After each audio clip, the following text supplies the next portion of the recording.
Doug asked, Sir Geoffrey said no, but it's not quite as straightforward as that. Another week and another storm engulfs the DUP leadership. Welcome to The View.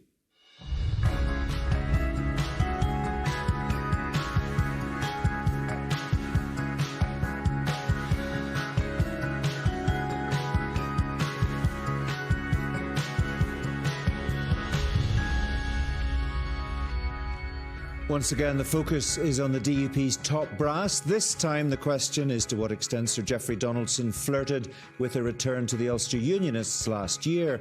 We'll assess the state of unionism and ask if the fight against the protocol is really their be-all and end-all.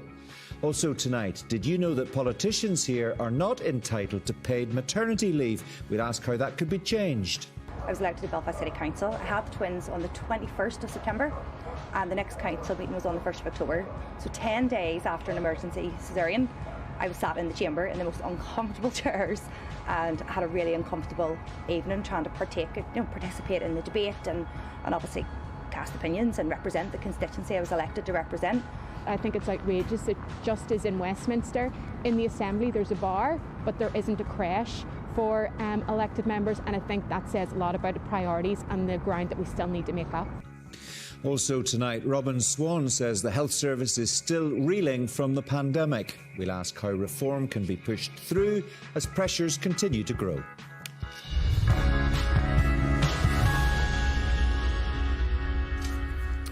Hello, was Sir Geoffrey Donaldson, now the leader of the DUP, really considering rejoining the Ulster Unionists when he was initially beaten to the top job by Edwin Poots? He flatly denies it, but these things are rarely black and white. We asked to speak to Sir Geoffrey this evening to clear the matter up, but we were told he isn't available. We can catch up with the latest twists and turns in the story, though, with our political editor, Enda McLafferty, who joins me now. And 24 hours on since this story broke, where are we?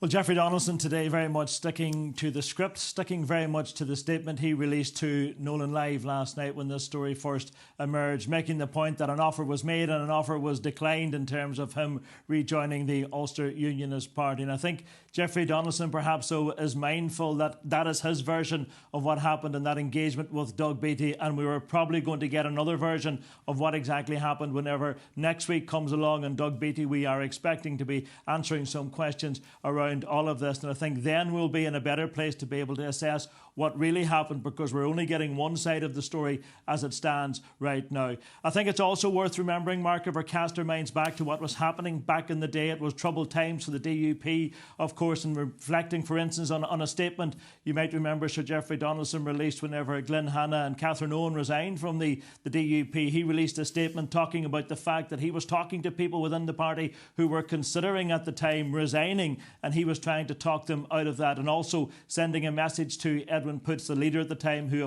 had defeated him, saying that he needed to get a grip on the party because it felt like it wasn't the broad church that they'd all had signed up to. As you can see, the doubt was there within Sir Geoffrey Donaldson back in the day, of course, though it's a big leap to say that he moved from that position then to moving to a point where he was getting ready to rejoin the Ulster Unionist Party. So I think ultimately we're going to end up with two versions of what happened in those talks between Doug Beattie and Sir Geoffrey Donaldson. How can Sir Geoffrey and the DUP turn the narrative around, if indeed they can turn it around, Enda? Well, I think what they're trying to do is keep looking forward and not looking back and picking through the wreckage of what happened across those 3 months last year whenever we had these, I suppose, unprecedented times within the DUP. He's very much today talking about unionist unity. Of course, he said that was part of those talks back in the day with Doug Beattie, even though he wasn't the party leader at the time. That's what he said the focus of those talks were basically on. So I think he and the rest of the party would want to be looking forward right now, and I don't think there's any appetite among his MLAs to start looking over what happened and who did what back in whenever they were experiencing these difficulties. So I think that aside, marshalling his party will perhaps be the easy part. Seeing how this plays out with the electorate, whatever version they perhaps believe at the end of this, well, that's a different matter. And just finally for now, and everyone will of course be looking forward to what Doug Beattie has to say on the matter, if and when he speaks about it.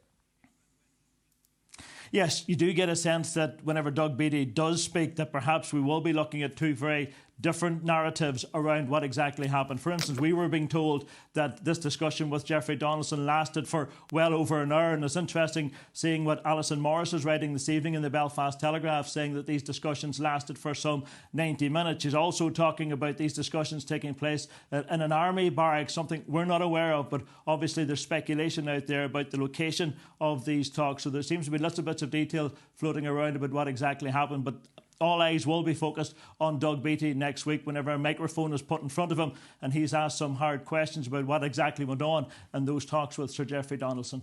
OK, and stay with us. Thanks for now. Let's bring in some of my other guests tonight. The newsletter's Ben Lowry and Suzanne Breen from the Belfast Telegraph. Suzanne, you've followed all of this very closely, of course. What's your take on Sir Geoffrey Donaldson and his apparent flirtation with his old party, the Ulster Unionists?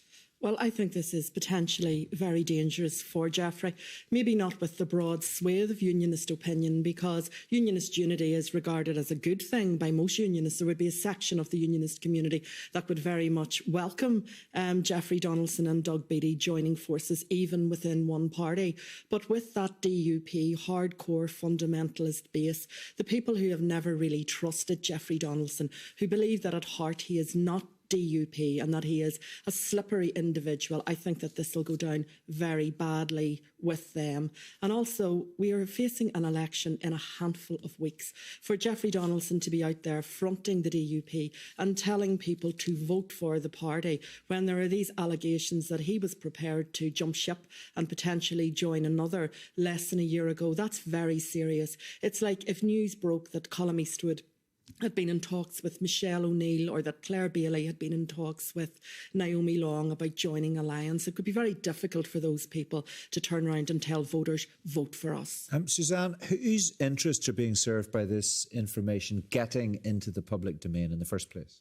Well, when there was the spat that we all know about between Edwin Poots and Doug Beattie, between Edwin Poots and Geoffrey Donaldson, and then Geoffrey Donaldson became leader of the DUP, those divisions were never really healed. And I think in recent times we have seen an underground guerrilla warfare going on with both camps briefing media and really trying, I think, potentially to destroy their opponent, to humiliate their opponent. But it's very much now over to Doug Beattie, and I think what he says can potentially make or break Geoffrey Donaldson. But he doesn't seem to want to make political capital out of it at the moment anyway. Well, I think he perhaps thinks it would be unseemly to do so with Christopher Stalford's funeral still to take place on Saturday. I think it's a sign of respect to Christopher Stalford, whom he knew and liked, that he's not saying anything. Perhaps the DUP would have been wiser to have been broader and vaguer in its dismissal of what was being alleged by Stephen Nolan last night in his programme. I think the dismissal of it as nonsense has perhaps irritated Doug Beattie and may therefore cause him to put into the public domain details that he otherwise mightn't have. OK, Ben, Sir Geoffrey says any discussions he had with the Ulster Unionists related to unionist cooperation and not him joining the Ulster Unionist Party. If he wasn't his party leader at the time, which we know he wasn't, at whose behest would he have been conducting that outreach? Yes, that is a question that would need to be answered. The other way of looking at that point is that if he wasn't the leader, he was entirely entitled to leave. And we we did hear at the time from a number of politicians and people who were senior in the DUP who were saying that they were very unhappy with an Edwin Poots leadership and they would be considering their position. And we all remember Arlene Foster expressing deep unhappiness. I don't actually believe she did follow through in her own suggestion that she might leave the DUP. So there is a lot to answer here, but Geoffrey Donaldson wouldn't have known that he was going to become leader so quickly, presumably. And his argument, it hasn't taken off. The feeling hasn't taken off against him at all. It hasn't got the traction that I thought that it would. His argument that he was essentially being polite and wanted to discuss unionist unity and was responding politely to a request seems to have been accepted so far.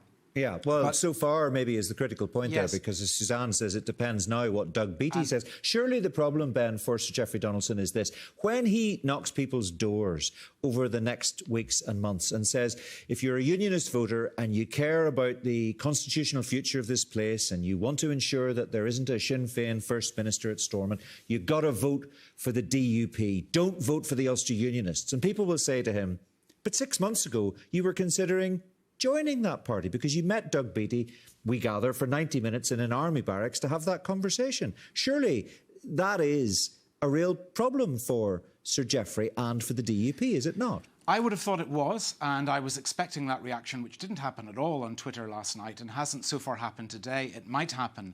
If it isn't happening, it might be because there is a widespread acceptance within unionism that there are huge challenges facing unionism and there's a lot of uncertainty as to what to do. And many people might think, OK, well, he was considering this, but we don't really care so long as we get the best result for unionism. That might happen.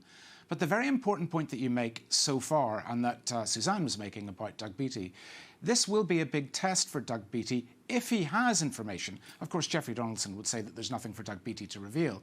But let us imagine that Doug Beattie feels there is something for him to reveal. Doug Beattie has prided himself on being a new form of politics and he's self-critical and so on. He hasn't really shown the ruthless streak that the DUP has certainly shown in the past with regard to the UUP and that politicians often show. And if he has information, will he be ruthless enough to deploy it?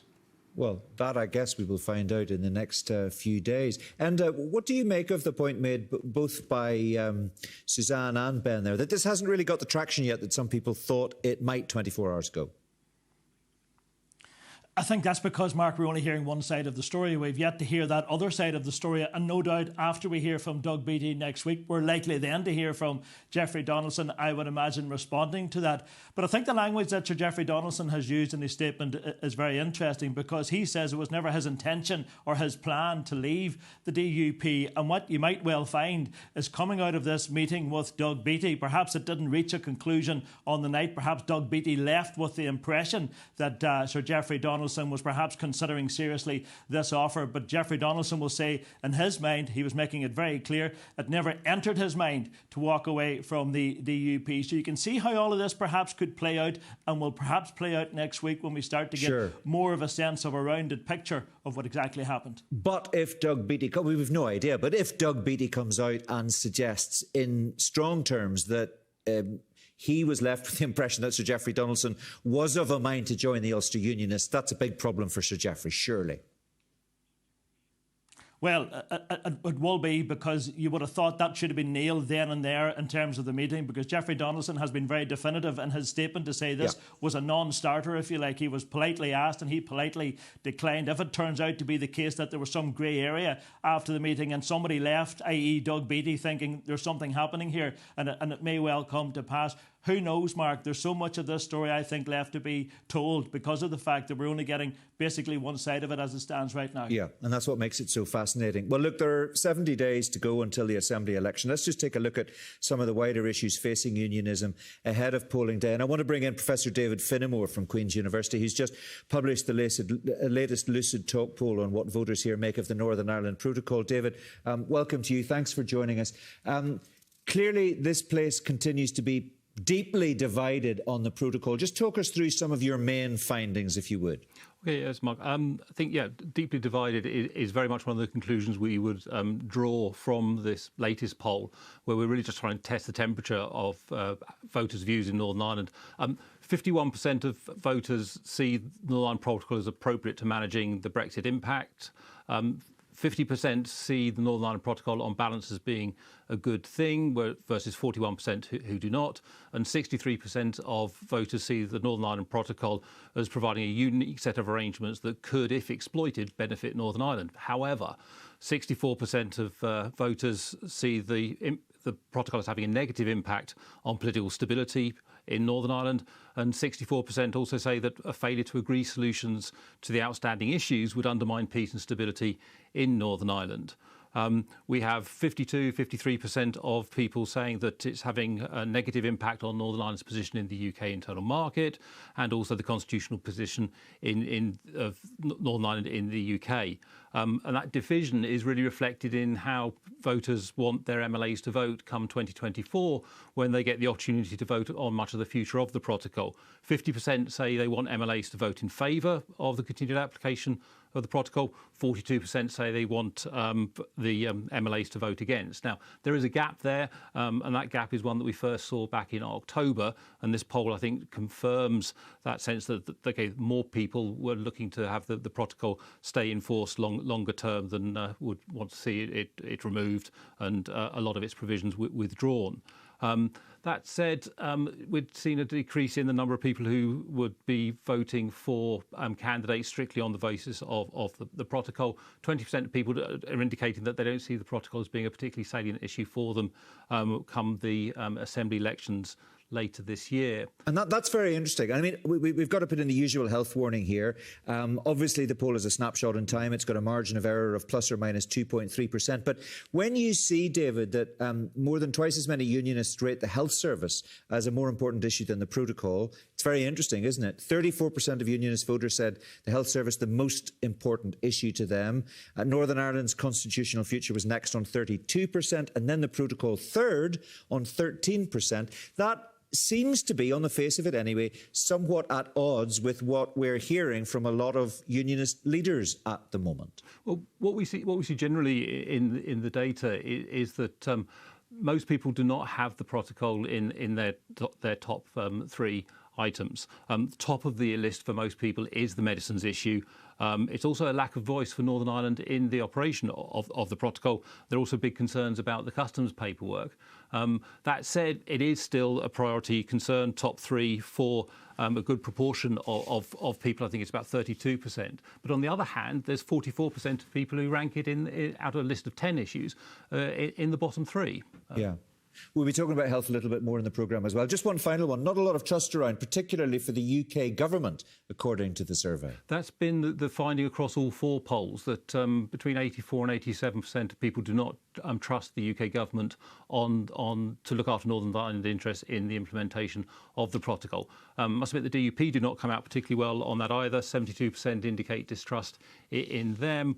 The only group that is really trusted is the business representatives, where they're back up to about 59% of people indicate that they trust them. Yeah, that's very interesting. David, thanks very much indeed for that.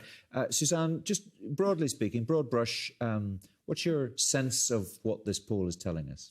I think the poll shows that unionist voters are very, very split, that for those unionists who may vote Alliance or vote Ulster Unionist, then the protocol is not a really game-changing issue. But the poll shows that for DUP voters, the constitutional issues and the protocol are massively important. I think if we do the math, 72% of people said that vote DUP said that constitutional issues and the protocol were very important to them, and only 18% said the same of the NHS. The difficulty, I think, for the DUP is that it's a very, very vocal segment of unionism that is enraged about the protocol. We saw that when Sammy Wilson was booed and jeered and called a traitor on a Lunday in Market Hill. We saw that when Jeffrey Donaldson in Dromore Orange Hall wasn't even applauded in his own constituency by the Orange men that had gathered there. So these people are very energetic and they are making their voice heard. Ben, what do you make of what the poll is telling us? When you listen to unionist leaders, they suggest that there is a great deal of unanimity of purpose on the protocol. When you look at these figures in detail, it suggests division. I think that these polls are interesting exercises. I think that they're, valuable and worth examining. I do have concerns about a lot of polls that are presented as showing support, essentially, for the protocol, even amongst unionists. This poll, for example, shows, they start to ask people about the protocol, that there's a significant lack of understanding of the protocol. And I think that it's that lack of understanding of the protocol which explains why a few months ago, it was last year, on this very programme, I think it was a University of Liverpool survey, that found massive support for the protocol and even significant unionist support for the protocol, but also massive support, even including among Republicans, for unfettered internal UK trade. Well, you can't have unfettered internal UK trade because of the protocol. So I think we have to be really cautious about this and deducing that unionists don't care about the protocol. I think that when you ask questions about whether you want to have unfettered internal UK trade, they do, and nationalists even want it also. I think, though, it's fair for Suzanne to say a problem that for unionists is that there are very many moderate pro-union people, and we know that the alliance vote has crept up to 15%, even a little bit beyond 15%. In the MEP election, it went beyond 15%. Okay. And those people can be persuaded to support the protocol, and that is a problem for unionists. Okay. David, you were just nodding there during that. Very quickly, if you would, I just wanted you to comment on some of what Ben was saying there about people's confusion about precisely what the protocol means.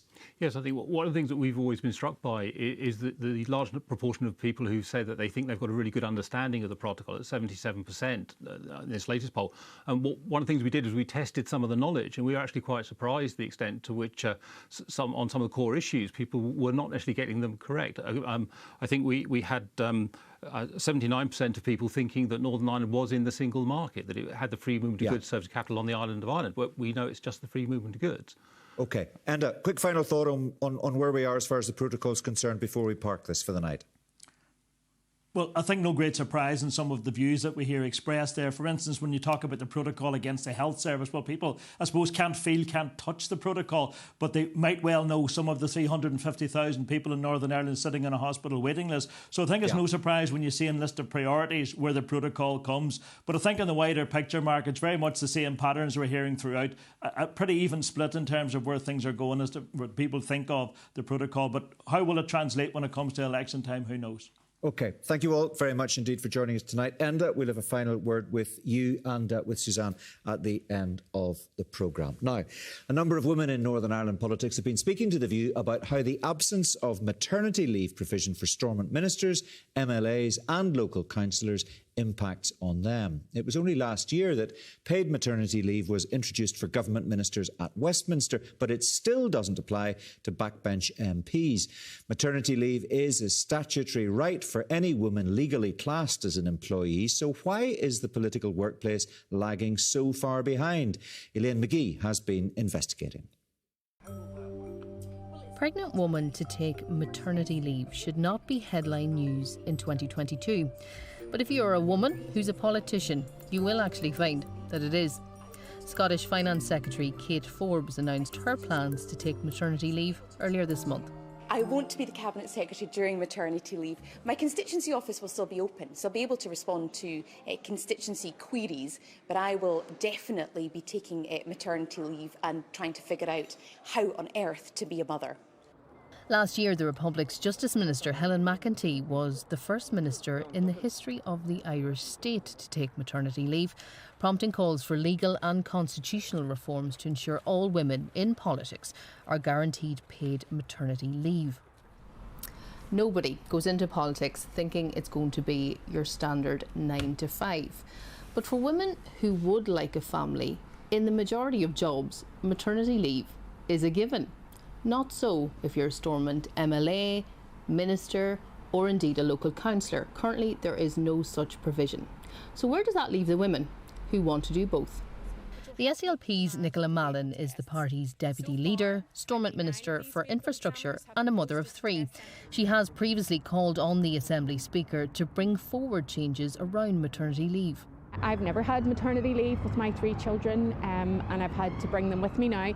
You know, there was a lot of joy in that because I felt well enough and I was able to take them with me and to have that time. But it was also time that I wasn't able to spend just alone with them in a one-to-one, and that's something that I actually am a bit resentful about. I think that's something that has to change if we are to encourage women into politics. They should have the right to have that time with their little baby on a one-to-one. The other thing I would say is I think it's outrageous that just as in Westminster, in the Assembly there's a bar, but there isn't a creche for elected members, and I think that says a lot about the priorities and the ground that we still need to make up. The possibility of female politicians in Northern Ireland getting maternity leave has now been referred to the Assembly Commission. It's an issue that Sinn Féin MLA for Newry and Armagh, Liz Kimmins, says has implications in both professional and personal life. I've one wee boy, but to consider having more kids, it's always in the back of your head because you're thinking, how much time will I have with them? So I do think that's something I was quite surprised whenever I came into the Assembly that isn't really in place. So it's almost like a defining factor in whether you choose to make your family bigger or not. Well, I mean, you certainly think around timing of it, and it is definitely a factor, and I think that's right across the board. And we're constantly saying that women shouldn't feel like that, and that shouldn't dictate what career path a woman takes or be a barrier. But I think when we're saying that, but we're not actually practicing it. A lack of maternity leave for women in politics is a barrier to women's political participation. DUP MP Carla Lockhart says it's essential parents are informing policy. Absolutely, you look at it in a different way whenever you have children, and you see also the need for flexibility. So before I had Charlie, I would have been very much in the office, very early, late at night, whereas now I would have to juggle that where, you're going home, you're getting him sorted, and you're then maybe pulling out the laptop at 10 o'clock or 11 o'clock at night. So it definitely can be challenging, but with everyone working together, you just make it work. Flexibility for family life is something that former PUP councillor and now UUP member Julianne Court-Johnson says is vital. Put it this way, whenever I had the twins was in 2017, so I was in elected politics at the time. I was elected to Belfast City Council. I had the twins on the 21st of September and the next council meeting was on the 1st of October. So 10 days after an emergency caesarean, I was sat in the chamber in the most uncomfortable chairs and had a really uncomfortable evening trying to participate in the debate and obviously cast opinions and represent the constituency I was elected to represent. There wasn't that expectation of me to be there. I'm pretty certain that the electorate would have been forgiven of me not being there, but it was something within myself, my own values and principles, that I needed to be there. Alliance councillor for Derry and Strabane and mum of two, Rachel Ferguson, worries that the lack of maternity provision at council level is off-putting for women wanting a start on the political ladder. I couldn't possibly consider having another child now because there's no maternity for councillors. I have many colleagues who have to come in and breastfeed at the time during meetings, and they can only take a couple of weeks off. So we need maternity cover, especially for women, and paternity cover for men in elected roles, as well as support with childcare. Council covers one of my child's childcare, but not both of them. So these are all barriers for women that could be changed. 50/50 NI is an organisation that encourages women to get into politics here. Its CEO, Aoife Clemens, says the political system needs reformed. I think the problem is that when these institutions were being created, they weren't made for women. No one ever thought that women were going to be MPs. I mean, when these institutions were created, women couldn't even vote. So, so those things like maternity leave and flexible working weren't built into them because the idea was that it was going to be full of men, doing these demanding roles. We definitely need maternity leave. It's absolutely shameful that we don't have maternity leave. And then we need to, as I say, learn from COVID. A lot of women that I've spoken to who work in council or in Stormont will say that it was really easy for them to be able to join a committee meeting or join a council meeting from their own home where they can also look after their kids. Labour MP Stella Creasy is to the forefront of the campaign for maternity rights in Westminster. She says it's obvious why there are not more women, especially those with younger children, coming forward. You can't have maternity leave if there's nobody to cover your job. The day after I'd given birth, it was right in the middle of the Afghan crisis. I had hundreds of constituents who had relatives in life or death situations. And I couldn't say to them, look, I'm sorry, you won't get represented, you won't get heard in this process, but they wouldn't have anybody else apart from the MP in the meeting. And I don't want to say to them, you have to choose between having an MP and having a mum, because actually it should be possible to do both. So we really need to change our political process to make sure that people they can go into politics and have a family. Otherwise, the only people who can go into politics are probably not the people you necessarily want to, because it wouldn't be fully representative of the population as a whole. Stella Creasy ending that report from Elaine McGee. A week may be a long time in politics, but it's been a long 2 years for our struggling health service. The Health Minister has called on all political parties to sort the budget, to fix waiting times and the crisis in our emergency departments. We asked for the Health Minister, Robin Swan, to join us on the programme tonight, but he said no. We can, however, speak to Professor Mark Taylor from the Royal College of Surgeons. Mark, welcome to you. Thank you for joining us. Robin Swan says he can't fix the health service because he needs executive approval to do that. So is it really the case that nothing can be done in the meantime? Good evening, Mark. I think things have been happening in the meantime, and I suppose the latest waiting times, whilst they are terrible, whilst there are people sitting on those suffering, there are some green shoots of hope, and that is in terms of a reduction in those people waiting for a first consultant appointment. It is a small reduction, but nonetheless it is a small reduction. And we're also seeing some of the proof of what we have been saying for some time, and that is that the Day Procedure Centre in Lagan Valley is putting through an immense amount of work. We had the privilege over the last couple of days of seeing the Green Complex elective site in the City Hospital with a brand new post-anaesthesia care unit, rather than the need for very sick or very complicated surgical patients going to an intensive care unit. And we're also seeing an increased number of people being seen for assessment or indeed minor procedure in GP federations. So there are some green shoots of hope, but clearly a very challenging problem that requires much, much more activity. Yeah, and the Minister's been talking about what he's referred to as the great headway he's made with some hospital waiting lists. You seem to be saying that you can vouch for that. You're seeing that on the ground as well because of his new framework. But what kind of impact, what dent is that putting in our waiting lists, which, as we know, have got longer over COVID and are the worst on these islands? Well, I think it's a very small dent, Mark, but it also has to be taken in the context of what else is happening. And what else is happening is we still have patients in hospital with COVID. But more importantly, and you've highlighted in your introductory comments, our emergency departments are full to the brim with extremely sick people. And we have a very limited capacity, very limited number of beds. And those beds are either being used for the unscheduled care sick patient at the expense of surgery, or we're trying to do surgery, which is further limiting the number of beds available. And the final part of that jigsaw is the discharge from hospital. It's all about flow, really busy front door, no capacity within the hospital, limited capacity to send people out of hospital. And that's why you get the perfect storm.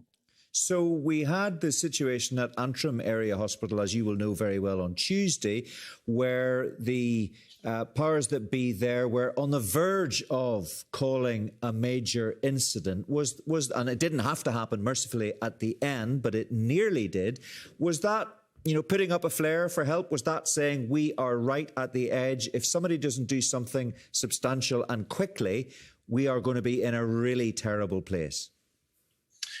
Well, I think the first principle of any clinician and the first principle of any manager and any hospital is patient safety and ensuring patient safety at all costs.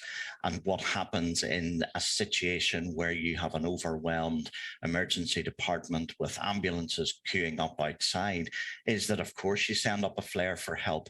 You send up a flare for help to see if there's alternative ways of dealing with that. We know already throughout this pandemic, we have had a smoothing exercise with Northern Ireland Ambulance, and that is we send those patients in ambulance to the hospital that we hope will have the lowest turnaround time to get those ambulances back out again.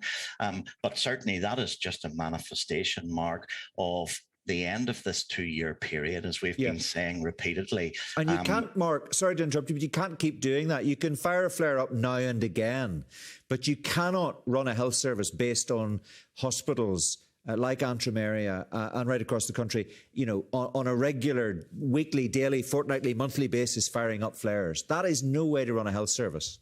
Oh, and I think the Minister would be the very first to accept that. In fact, we met the Minister today and had a very informative meeting. And certainly our own Royal College of Surgeons president has been in the province for the last 3 days and witnessed at firsthand many of the challenges we have. What did he make of that? What did he make of that experience?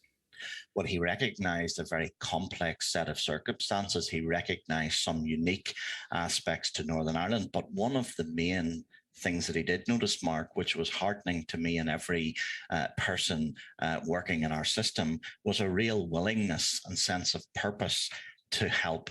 He saw that in the Day Procedure Centre, the Elective Care Centre. He saw it in the West. He saw it in Omagh. He saw it at the McGee Medical School, that real sense of we have got to work together to overcome. Yes, we've been through the pandemic. It's still there. Yes, we still have really busy ED departments, but actually he pushed the message, Mark, again, of separating elective and emergency, particularly in surgery. Okay. He calls it hub and spoke, to have centres of maximum activity, not only for the welfare of the patient, but he stressed the welfare of the staff, which is something we really, in the aftermath of this pandemic, have to look at as well. The future surgeons aren't going to work in very restricted rotas in isolation without the support of other services. OK, just very quickly, 20 seconds if you would, Mark. Is there a plea on your behalf tonight to our politicians to sit down and find a way to agree a 3-year budget at Stormont? Oh, absolutely. It was our first point in 10 steps, not 10 years. My plea, as the plea of every other clinician in this country, is we've seen the success of the pandemic has been when we have all come together for the greater good. Let's find a solution to this funding issue. OK. Professor Mark Taylor, we really appreciate your time. Thanks for staying up so late for us tonight. Good to talk to you. Professor Mark Taylor there. Just time for a final word on what he's had to say with Enda and Suzanne. Well, there it was, a plea at the very end. You know, the politicians have got to try and sort this out, but maybe some green shoots of hope. Well, there is a big onus on politicians to tackle this issue, not just to pay lip service to it. When we had New Decade, New Approach, they talked about real radical reform of the health service, a health service that it's on its knees. And some of the tales that we hear of conditions in hospital, of waiting lists, they are truly terrifying. This is not only costing people's lives, but it's a quality of life for people that are on those waiting lists. And we've another story just that we want to bring to people's attention tonight from our education correspondent, Robbie Meredith. Schools in Northern Ireland, as if they're not under enough pressure already, are facing a £13 million rise in energy costs over the next year. Yes, it's quite a figure, Mark. This sum released to Robbie via the Stormont Education Committee. It is an assessment carried out by the Department of Education looking ahead to what the year could bring in terms of energy costs for schools. And as you say, £13 million is the figure that they have put it at, essentially. And of course, that doesn't even take into account what is happening in the Ukraine now and the fallout for that in terms of oil and gas supplies coming to Northern Ireland. So it paints a pretty bleak picture. And the other thing worth bearing in mind around all of this, Mark, is that money has to come out of the individual school budget. So there's going to be a lot of tough decisions, you would imagine, for a lot of principals out there when it comes to grappling with trying to heat and provide electricity for their schools when there's so many pressures coming on from other quarters as well. There was one interesting statistic. One principal talked about the fact that for the 3-month period last year, he had a heating bill of around £10,000. For the same 3-month period this year, that heating bill was up to £30,000. Yeah, that puts it in perspective, doesn't it? Enda, thanks very much indeed. Appreciate your time tonight. We'll have more on that story, by the way, on BBC News NI throughout tomorrow. Now, just time for a quick reminder about our Red Lines podcast. This week, we ask if speculation about a first-ever nationalist First Minister is masking difficulties within political nationalism. That's available on BBC Sounds or wherever you get your podcasts. Meantime, I'll be back at the weekend with Sunday Politics at the usual time of 10 o'clock on BBC One. But for now, from me, from Suzanne, from everybody else in the team, thanks for watching. Good night.